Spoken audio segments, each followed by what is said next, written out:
जय श्री कृष्णा। पुरुषोत्तम मास महात्म्य कथा अध्याय 20। सूत जी बोले, हे विप्रो, नारायण के मुख से राजा दृढ़धन्वा के पूर्व जन्म का वृत्तांत श्रवण कर अत्यंत तृप्ति न होने के कारण नारद मुनि ने श्री नारायण से पूछा।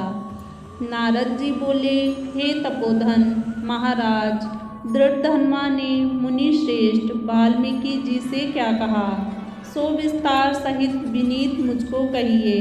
नारायण बोले, हे नारद, सुनिए। राजा दृढ़धन्वा ने महाप्राज्ञ मुनि श्रेष्ठ वाल्मीकि मुनि की प्रार्थना पर जो कुछ कहा सो मैं कहूँगा। दृढ़धन्वा बोला, मोक्ष की इच्छा करने वाले लोगों से पुरुषोत्तम मास का सेवन किस प्रकार किया जाए, क्या दान दिया जाए और इसकी विधि क्या है, यह संपूर्ण लोक के कल्याण के लिए मुझसे कहिए, क्योंकि आपके समान महात्मा संसार के हित के लिए ही पृथ्वी पर भ्रमण करते हैं। यह पुरुषोत्तम मास स्वयं साक्षात पुरुषोत्तम भगवान हैं। उस पुरुषोत्तम मास के सेवन से महान पुण्य होता है। यह बात मैंने आपके मुख से भली भांति सुनी है। मैंने पूर्व जन्म में सुदेव नामक ब्राह्मण श्रेष्ठ होकर विधि से पुरुषोत्तम मास का सेवन किया, जिसके प्रताप से मेरा मृत पुत्र उठ खड़ा हुआ। हे ब्राह्मण, पुत्र शोक के कारण निरंतर निराहारी मेरा यह पुरुषोत्तम मास बिना जाने ही बीत गया। अज्ञान से हुए पुरुषोत्तम मास का ऐसा फल हुआ कि मृत्यु को प्राप्त भी सुखदेव उठ खड़ा हो गया। हरि भगवान के कहने पर इस अनुभूत पुरुषोत्तम मास का सेवन किया। हे तपोधन, मुझे इस जन्म में वह सब विस्मृत हो गया है, इसलिए इस पुरुषोत्तम मास का पूजन विधान विस्तार पूर्वक मुझसे फिर कहिए। वाल्मीकि जी बोले, ब्रह्म मुहूर्त में उठकर पर ब्रह्म का चिंतन करें, उसके बाद बड़े पात्र में जल लेकर नैऋत्य दिशा में जाएं। पुरुषोत्तम मास को सेवन करने वाला शौच के लिए ग्राम से बहुत दूर जाए।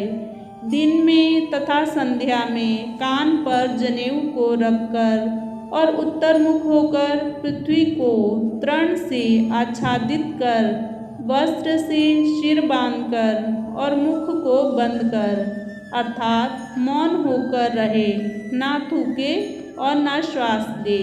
इस तरह मल मूत्र को त्याग करे और यदि रात्रि हो तो दक्षिण मुख होकर मल मूत्र का त्याग करें और मूत्रेंद्रिय को पकड़कर उठे। शुद्ध मिट्टी को ले, आलस्य छोड़कर दुर्गंध दूर करने के लिए मुक्तिका से शुद्ध करें। लिंग में 1 बार, गुदा में 5 बार, बाएं हाथ में 3 बार, दोनों हाथों में 10 बार मिट्टी लगावे, दोनों पैरों में 14 बार लगावे। यह गृहस्थाश्रमी को शौच कहा है। इस तरह शौच कर मिट्टी और जल से पैर और हाथ धोकर दूसरा कार्य करे। तब तीर्थ में शौच ना करे, तीर्थ से जल निकालकर शौच करे।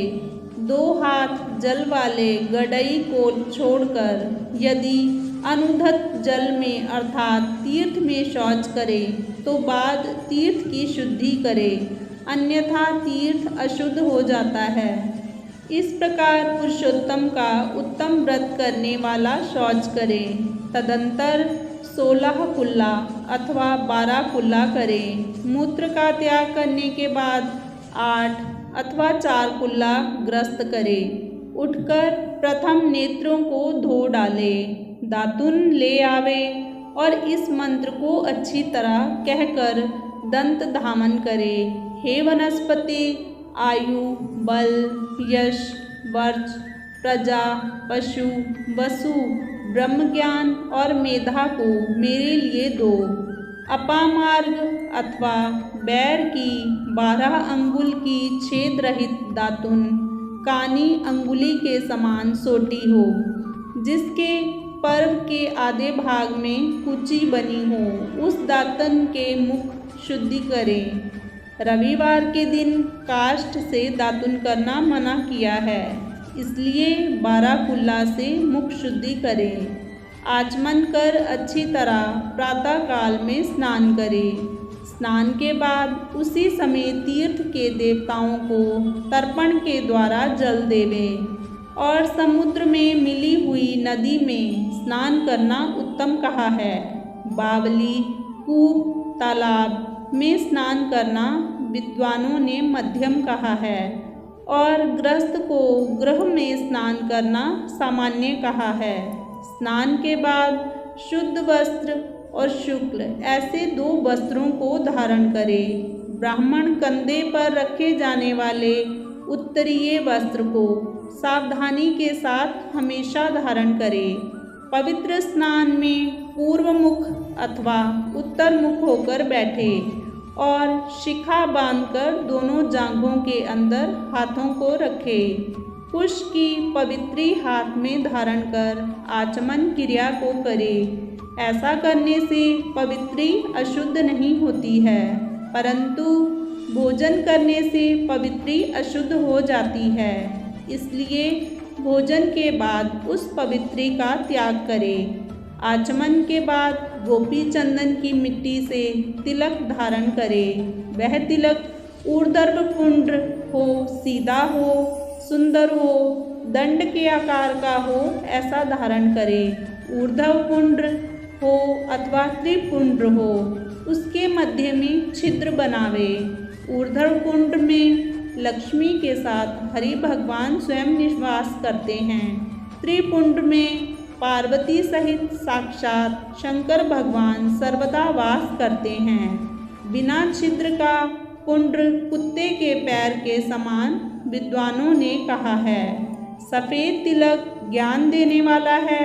लाल तिलक मनुष्यों को वशीकरण करने वाला कहा है। पीला समस्त रिद्धि को देने वाला कहा है। इससे भिन्न तिलक को ना लगावें। गोपी चंदन की मिट्टी से शंख, चक्र, गदा, पद्य आदि धारण करें। यह संपूर्ण पापों को नाश करने वाला और पूजा का अंग कहा गया है। जिसके शरीर में शंख, चक्र आदि भगवान के आयुधों का चिन्ह देखने में आता है, उस मनुष्य को मनुष्य नहीं समझना। वह भगवान का शरीर है। जो शंख, चक्र आदि चिन्हों को नित्य धारण करता है, उस देही के पाप पुण्य रूप हो जाते हैं। नारायण के आयुधों से जिसका शरीर चिन्हित रहता है, उसका कोटि कोटि पाप होने पर भी यमराज क्या कर सकता है। प्राणायाम करके संध्या वादन करें। प्रातःकाल की संध्या विधि पूर्वक नक्षत्र के रहने पर करें। जब तक सूर्य नारायण का दर्शन ना हो तब तक गायत्री मंत्र का जप करें और सूर्योत्थान के मंत्रों से उठकर अंजकली बांधकर उपस्थान करें। सायंकाल के समय अपने पैर को पृथ्वी में करके नमस्कार करें। जो कमी रह गई हो उसको इस मंत्र से पूर्ण करें। यस्य स्मर्त्या च नामोक्त्याम तपो यज्ञ क्रियादिषु न्यूनम संपूर्णताम याति सद्यो वंदे तमच्युतम। जो द्विज श्रद्धा के साथ संध्या करता है, उसको तीनों लोक में कुछ भी दुष्प्राप्य नहीं है। दिन के आदि भाग में होने वाले कृत्य को कहा। इस प्रकार प्रातःकाल की नित्य क्रिया को करके हरि भगवान की पूजा को करें। लीपे हुए शुद्ध स्थान में नियम में स्थित होकर और मौन तथा पवित्र होकर गोबर से गोल अथवा चौकोर मंडल को बनाकर व्रत की सिद्धि के लिए चावलों से अष्टदल कमल बनावें।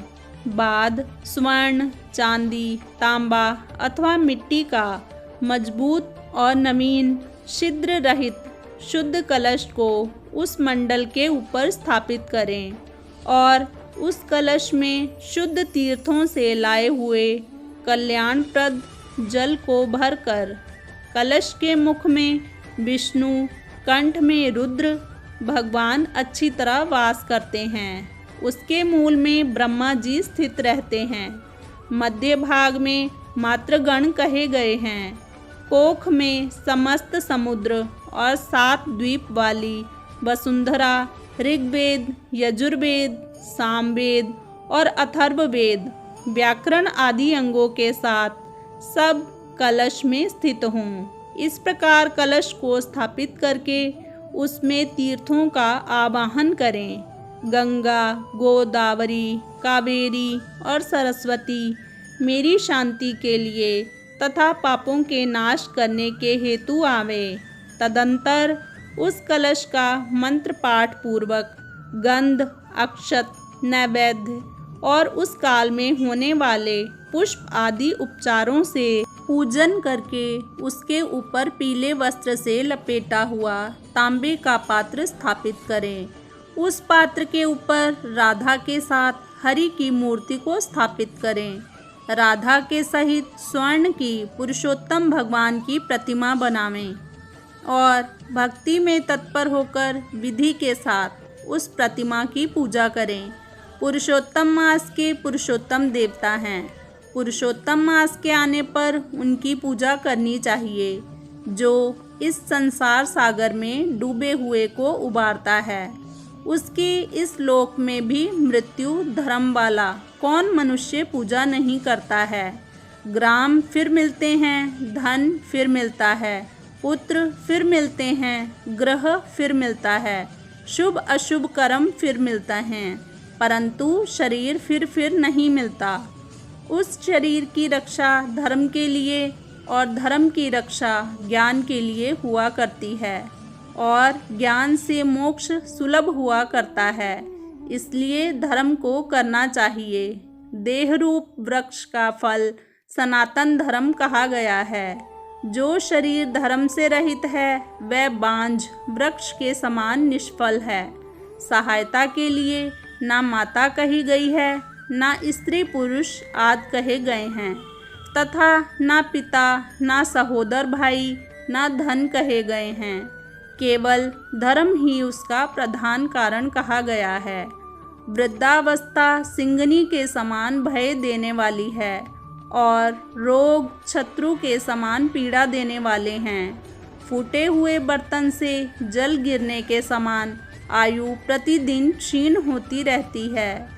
जल के तरंग के समान चंचल, लक्ष्मी पुष्प के समान क्षण मात्र में मुरझाने वाली युवावस्था, स्वप्न के राज्य सुख के समान संसार के विषय सुख प्रभुति सब निरर्थक हैं। धन चंचल है, चित्त चंचल है और संसार में होने वाला सुख चंचल है। ऐसा जानकर संसार से विरक्त होकर धर्म के साधन में तत्पर होवें। जैसे सर्प से आधा देह निगल जाने पर भी मेढक मक्खी को खाने की इच्छा करता ही रहता है, उसी प्रकार काल से ग्रसा हुआ जीव दूसरे को पीड़ा देने में तथा दूसरे का धन अपहरण करने में प्रेम करता है। मृत्यु से ग्रस्त आयु वाले पुरुष को क्या सुख क्या हर्ष करता है। वध के लिए वध स्थान को पहुँचाए जाने वाले पशु के समान सब सुख व्यर्थ हैं। जब धर्म करने के लिए चित्त होता है तो उस समय धन का मिलना सुलभ नहीं होता है। जब धन होता है तो उस समय चित्त धर्म करने के लिए उत्सुक नहीं होता। जब चित्त और धन दोनों होते हैं तो उस समय समपात्र नहीं मिलते हैं। इसलिए चित्त, वित्त, सत्पात्र इन तीनों का जिस समय संबंध हो जाए उसी समय बिना विचार किए ही जो धर्म को करता है वही बुद्धिमान कहा गया है। अधिक धन के व्यय होने से होने वाले हजारों धर्म हैं। पुरुषोत्तम मास में थोड़े धन से महान धर्म होता है। स्नान, दान और कथा में विष्णु भगवान का स्मरण करना, इतना भी उत्तम धर्म यदि किया जाए तो वह महान भय से रक्षा करता है। जिस प्रकार गंगा ही तीर्थ हैं, कामदेव ही धनुषधारी हैं, विद्या ही धन है और गुण ही रूप है। उसी तरह संपूर्ण महीनों में उत्तम पुरुषोत्तम मास साक्षात पुरुषोत्तम ही हैं। यद्यपि यह पुरुषोत्तम मास प्रथम समस्त कार्यों में तथा यज्ञों में अत्यंत निंद्य था, तो भी भगवान के प्रसाद से पृथ्वी में साक्षात भगवान के नाम से प्रसिद्ध हुआ। जिस प्रकार हाथी के पैर में सब प्राणियों के पैर लीन हो जाते हैं, उसी तरह समस्त धर्म और कला समस्त पुरुषोत्तम में विलीन हो जाते हैं।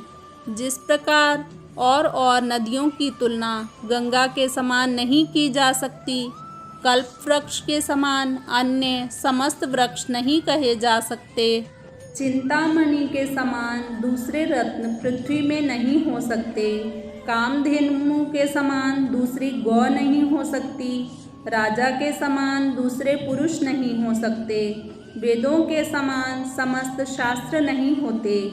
उसी प्रकार समस्त पुण्यकाल इस पुरुषोत्तम मास के पुण्यकाल के समान नहीं हो सकते। पुरुषोत्तम मास के देवता पुरुषोत्तम भगवान हैं। इसलिए भक्ति और श्रद्धा से पुरुषोत्तम भगवान की पूजा करनी चाहिए। शास्त्र को जानने वाला कुशल शुद्ध वैष्णव सत्यवादी और विप्र आचार्य को बुलाकर उसके द्वारा पुरुषोत्तम की पूजा करें। अंतःकरण में होने वाले मोह, काम, क्रोध, लोभ, मात्सर्य आदि रूप बड़ी बड़ी मछलियों से पूर्ण अत्यंत गंभीर वेग वाले इस संसार रूप सागर को पार करने की इच्छा करता है, वह इस भारतवर्ष में आदि देवता पुरुषोत्तम भगवान का अच्छी तरह से पूजन करे। इति श्री ब्रह्म नारदीय पुराणे पुरुषोत्तम मास महात्म्ये विंशतितमो अध्याये। श्री हरि शरणम।